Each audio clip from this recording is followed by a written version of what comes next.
গান শুনতে গিয়েছিলাম। বাপ্পা মজুমদার, এলিটা করিম, দলছুটের লাইভ কনসার্ট। ভেতরে যখন গান চলছে, বাইরের লবিতে তখনও বেশ কিছু জটলা। বিরতিতে সেই সব জটলার কোথাও কোথাও দাঁড়িয়েছি, কথা বলেছি। ইন্টারেস্টিং যে বিষয়টি আমার দৃষ্টি আকর্ষণ করেছে, প্রায় সবার যাদের সঙ্গে কথা হয়েছে অনেকেরই একটি প্রশ্ন ছিল, সোমবারের নির্বাচনে কি হবে? লিবারেল পার্টি পাশ করবে তো, কিংবা মেজরিটি পাবে তো?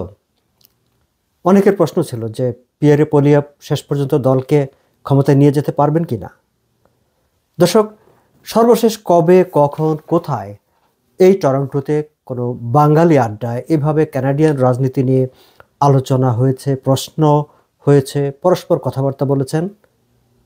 সেটি খুঁজে বের করতে হলে আমাদেরকে বেশ খানিকটা রিসার্চ করতে হয়। আমরা বাংলাদেশের রাজনীতি নিয়ে কথা বলি, কানাডার রাজনীতি নিয়ে, কানাডার বিষয় আশয় নিয়ে তেমন একটা মনোযোগ দিই না, তেমন একটা কথা বলি না। কিন্তু এবার মনে হয়েছে তার ব্যতিক্রম। প্রায় সর্বত্র সব ধরনের মানুষ নির্বাচন নিয়ে কথা বলছে, নির্বাচন নিয়ে কৌতূহল দেখাচ্ছে, নির্বাচন নিয়ে আগ্রহ দেখাচ্ছে। এটি অত্যন্ত পজিটিভ একটি ডেভেলপমেন্ট বলে আমার কাছে মনে হয়েছে। আমি সবসময় বলি যে আমি যে দেশটায় থাকবো, যেই সোসাইটিতে থাকবো, যেই দেশের আইন কানুন নিয়ম আমাকে, আমার পরের প্রজন্মকে প্রভাবিত করবে, আমাদের জীবনকে প্রভাবিত করবে, সেই দেশের বিষয়ে আমাদের ভাববার দরকার আছে, আমাদের কথা বলার দরকার আছে। আমার খুব ভালো লেগেছে যে অনেক মানুষ কানাডিয়ান নির্বাচন নিয়ে আগ্রহ দেখাচ্ছে, কানাডিয়ান রাজনীতি নিয়ে আগ্রহ দেখাচ্ছে। দর্শক, আমরা এবার একটু মনোযোগ দেই। আর তো মাত্র দু একটি দিন না, সোমবার ইলেকশন। সেই ইলেকশনের আগে আজকে পর্যন্ত এই যে ক্যাম্পেইনের একটা ফাইনাল শেপে এসে দাঁড়িয়েছে, এই সময়ের অবস্থাটা কি? সর্বশেষ যে জনমত জরিপ, আমি দুটি জনমত জরিপ সবসময় আপনাদের সামনে উপস্থাপন করে থাকি। একটি হচ্ছে টরন্টো স্টারের দ্য সিগন্যাল, সেটিকে পরিচালনা করে। সেই জনমত জরিপে দেখা যাচ্ছে যে তারা স্পষ্টতই শিরোনাম করে দিয়েছে, লিবারেল পার্টি, মার্ক কার্নির নেতৃত্বাধীন লিবারেল পার্টি মেজরিটি সরকার গঠন করতে যাচ্ছে। এটি টরন্টো স্টার আজ শিরোনাম করেছে। তবে তারা আরও একটি বিষয় উল্লেখ করেছে যে লিবারেল পার্টি এবং কনজারভেটিভ পার্টির মধ্যকার যে ব্যবধান, সেই ব্যবধানটি কমে এসেছে। কতটা কমে এসেছে, কেন কমে এসেছে, কিভাবে কমে এসেছে, বাস্তব অবস্থা কি, এইসব অন্যান্য মিডিয়া কি বলছে, অন্যান্য জনমত জরিপ কি বলছে, এই বিষয়গুলো নিয়ে আজকে একটু কথা বলবো আপনাদের সঙ্গে। তার আগে আমরা একটু নজর দিতে চাই অটোয়া কার্লটনে পিয়েরে পোলিয়েভের যে আসনটি, যে আসনে তিনি প্রতিদ্বন্দ্বিতা করছেন, সেখানকার কি অবস্থাটি। আমি আমার আগের ভিডিওতে উল্লেখ করেছিলাম, আসলে কানাডার Toronto star, globe and mail, CTV সহ প্রায় অনেকগুলো মেইন স্ট্রিম প্রভাবশালী গণমাধ্যম, পত্র পত্রিকা, টেলিভিশন সব জায়গারই শিরোনাম ছিল যে মিস্টার পোলিয়েভ, পিয়েরে পোলিয়েভ তার আসনটি হারাতে পারেন। এবার অ্যাডভান্স পোলিংয়ে ন্যাশনালি প্রায় 7.3 মিলিয়নের মতো ভোটাধিকার প্রয়োগ করেছেন এবং পুরো কানাডার মধ্যে সবচেয়ে অ্যাডভান্স পোলিংয়ে সবচেয়ে বেশি ভোট পড়েছে পিয়েরে পোলিয়েভের আসনে। সেখানে অ্যাডভান্স পোলিংয়ে প্রায় 43,394 জন প্রার্থী ভোট দিয়েছেন। এই প্রার্থীরা কাকে ভোট দিয়েছেন সেটি আমরা এখনও জানবো না। আমরা জানবো সেটি যখন চূড়ান্ত ফলাফল ঘোষিত হবে তখন। কিন্তু সর্বাধিক সংখ্যক ভোটার ভোট দিয়েছেন পিয়েরে পোলিয়েভের আসনে। সেটি কেন দিয়েছেন আমরা জানি না। সেটি কি পিয়েরে পোলিয়েভের কারণে নাকি অন্য কোনো কারণে? মার্ক কার্নি যে আসনটিতে প্রতিদ্বন্দ্বিতা করছেন, অটোয়ার নেপিয়ান আর নির্বাচনী এলাকায়, সেখানেও মোটামুটি যে টপ 5-এর মধ্যে আছে 32,604টি ভোট সেখানে কাস্ট হয়েছে। 32,604 জন অ্যাডভান্স পোলিংয়েই ভোট দিয়েছেন। দুটি আসনেই অনেক অনেক বেশি ভোটার ভোট দিয়েছেন। তবে highest number of voter vote দিয়েছেন পিয়েরে পোলিয়েভের আসনে। পিয়েরে পোলিয়েভের আসনটি এবার নানা কারণে নানাভাবে সবচেয়ে বেশি আলোচিত হচ্ছে। পিয়েরে পোলিয়েভ ঝুঁকিতে আছেন সেটি নিয়ে যেমন আলোচনা হচ্ছে, তার বাইরে তার বিপরীতে এই আসনে সর্বাধিক সংখ্যক প্রার্থী প্রতিদ্বন্দ্বিতা করছেন। 91 জন প্রার্থী এখন পর্যন্ত প্রতিদ্বন্দ্বী হিসাবে আছেন পিয়েরে পোলিয়েভের বিপরীতে তার আসনে। এবং এই আসনের ব্যালট পেপার ছাপানো নিয়ে ইলেকশন কানাডা একেবারে খুবই বিপদের মধ্যে আছে। কারণ এতজন প্রার্থীকে ব্যালট পেপারে স্থান দিতে হলে সেটি অনেক দীর্ঘতম একটি ব্যালট পেপার ছাপাতে হচ্ছে, যেটি কানাডার ইতিহাসে সবচাইতে দীর্ঘ ব্যালট পেপার। এবং সেখানে এথিক্স কমিশন, নানা রকম হিসাব নিকাশ আছে, নানা রকম নিয়মের ভেতর দিয়ে যেতে হচ্ছে। ফলে ইলেকশন কমিশনকেও বেশ হিমশিম খেতে হচ্ছে এই আসনটিকে ঘিরে। যাই হোক, আমরা শেষ পর্যন্ত এই আসনটিতে কি হবে আমরা 28 তারিখের পরেই হয়তো জানতে পারবো, নির্বাচনী ফলাফল যখন প্রকাশিত হবে। তবে the Toronto star, the signal যে জনমত জরিপটি করছে, সেই জনমত জরিপে আজকে এই আসনে পিয়েরে পোলিয়েভকে সেফ প্রার্থী হিসাবে তারা উল্লেখ করেছে। এবার আমরা যদি একটু মনোযোগ দেই যে জনমত জরিপগুলো শেষ মুহূর্তে কি বলছে। দ্য টরন্টো স্টার, দ্য সিগন্যালের যে জনমত জরিপ, তারা বলছে যে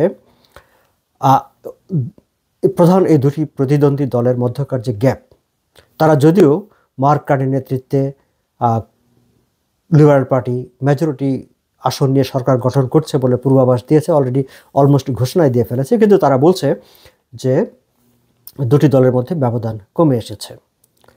দ্য সিগন্যাল টরন্টো স্টারের জরিপ অনুসারে আজ 25 এপ্রিল পর্যন্ত যে ফলাফল, জনমত জরিপের যে ফলাফল, সেখানে লিবারেল পার্টির পক্ষে হচ্ছে 40.5%। 40.5% মানুষ যদি আজ ভোট হয় তাহলে লিবারেল পার্টিকে ভোট দেবে বলে তাদের জনমত জরিপে বলেছে। অপরদিকে কনজারভেটিভ পার্টির জনমত সমর্থন হচ্ছে 39.7%। সো দর্শক, 39.7 অ্যান্ড 40.5 খুবই সামান্য ব্যবধান। কিন্তু আসন সংখ্যার দিক থেকে আবার দেখা যাচ্ছে যেখানে 172টি আসনের প্রয়োজন মেজরিটি গভর্নমেন্ট ফর্ম করার জন্য, সেখানে লিবারেল পার্টি 343টি আসনের মধ্যে 175টি আসনের পূর্বাভাস করছে দ্য সিগন্যাল টরন্টো স্টার জরিপ, আর কনজারভেটিভ পার্টির 128টি। আমরা যদি খানিকটা পেছনের দিকে তাকাই, জানুয়ারির 1 তারিখে জাস্টিন ট্রুডো পদত্যাগের ঘোষণা দেওয়ারও এক সপ্তাহ আগে, সেই সময়ে কনজারভেটিভ পার্টির সমর্থন ছিল 46.9%। সেই 46.9% থেকে এখন সেটি চলে এসেছে 39.7%-এ। আর সেই সময়ে লিবারেল পার্টির অবস্থান ছিল 18.6%, তৃতীয় স্থানে। এনডিপির অবস্থান ছিল 18.7%, দ্বিতীয় স্থানে। সেই 18.6% থেকে লিবারেল পার্টির অবস্থান এখন 40.5%-এ চলে এসেছে দ্য টরন্টো স্টার সিগন্যালের জরিপে। এখন এই যে ব্যবধান কমে এসেছে বলে বলা হচ্ছে, তার কারণটা কি? তার কারণটি হচ্ছে টরন্টো স্টার সিগন্যাল যে জরিপটি তারা দিচ্ছে, সেই জরিপে তারা বলছে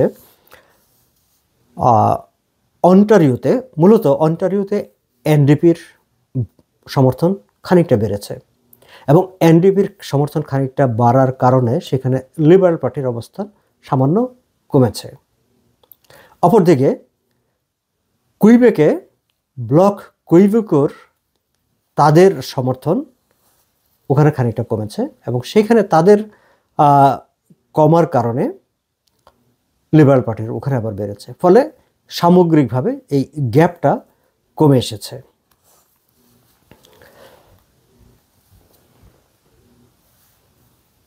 অপরদিকে সিটিবি এবং দ্য গ্লোব অ্যান্ড মেল, তারা যে আরেকটি জনমত জরিপ করছে, সেই জনমত জরিপে দেখা যাচ্ছে লিবারেল পার্টির অবস্থান হচ্ছে 42.7%, আর কনজারভেটিভ পার্টির অবস্থান হচ্ছে 38.4%। সো এখানে প্রায় 5 পয়েন্টের একটা ব্যবধান রয়েছে। টরন্টো স্টার, দ্য সিগন্যালের সেখানে একেবারেই সামান্য টাইটাই অবস্থা, কিন্তু আসন সংখ্যার দিকে অনেক ব্যবধান। কিন্তু সিটিবি, দ্য গ্লোব অ্যান্ড মেলের জরিপে আবার প্রায় 5 পয়েন্ট ব্যবধান সেখানে রয়েছে। এবং সিটিবি অ্যান্ড গ্লোব অ্যান্ড মেল তাদের জরিপে তারা দেখাচ্ছে যে আসলে ইস্ট এবং ওয়েস্টে কানাডার এই পূর্ব পশ্চিম আসলে বিভাজিত হয়ে পড়েছে এবার নির্বাচনে সমর্থনের প্রশ্নে। কারণ দেখা যাচ্ছে যে আটলান্টিক কানাডা, অন্টারিও এবং কুইবেকে লিবারেল পার্টির অবস্থান অনেক সুসংহত।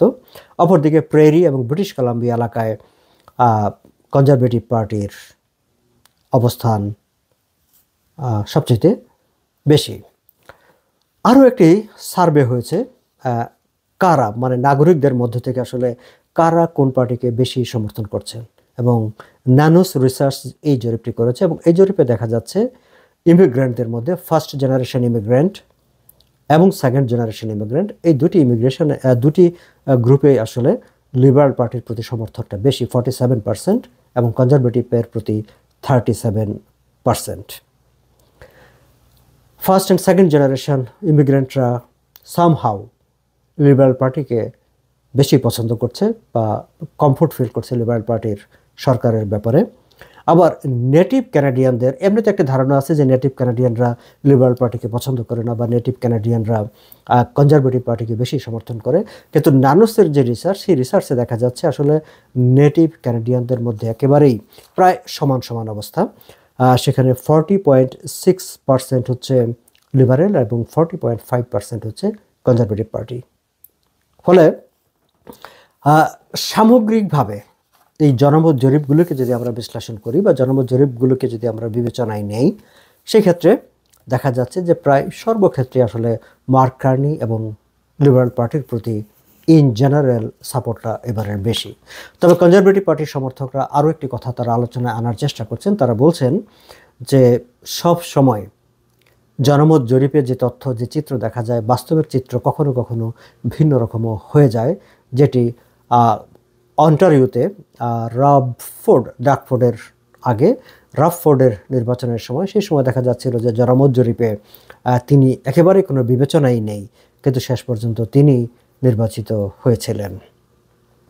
ফলে কনজারভেটিভ পার্টির সমর্থকদের অনেকেই এটিকে বিবেচনায় রেখে তারা মনে করছেন যেহেতু পিয়েরে পোলিয়েভের সমাবেশগুলোতে লোক সংখ্যা বেশি হচ্ছে, অনেক বেশি লোক হচ্ছে, তারা সেটিকে কনজারভেটিভ পার্টির জন্য একটা পজিটিভ সাইন হিসেবে দেখছেন। আবার অনেক বেশি ভোটার এবার ভোট দিতে যাচ্ছেন, নেটিভ ক্যানাডিয়ানরা বেশি ভোট দিতে যাচ্ছেন, হোয়াইট ক্যানাডিয়ানরা বেশি ভোট দিতে যাচ্ছেন, অ্যাডভান্স পোলিংয়ে অন্তত তাই দেখা গেছে। সেটিকেও পিয়েরে পোলিয়েভের সমর্থকরা তাদের পক্ষে একটা পজিটিভ সাইন হিসাবে দেখছেন। কিন্তু সামগ্রিকভাবে জনমত জরিপ মার্ক কার্নির সরকারকেই এখন পর্যন্ত ফোরকাস্ট করছে। দর্শক, আজ পর্যন্তই। আগামীকাল আবার নতুন তথ্য, নতুন ডেভেলপমেন্ট নিয়ে আপনাদের সামনে হাজির হব। আপনারা সবাই ভালো থাকবেন।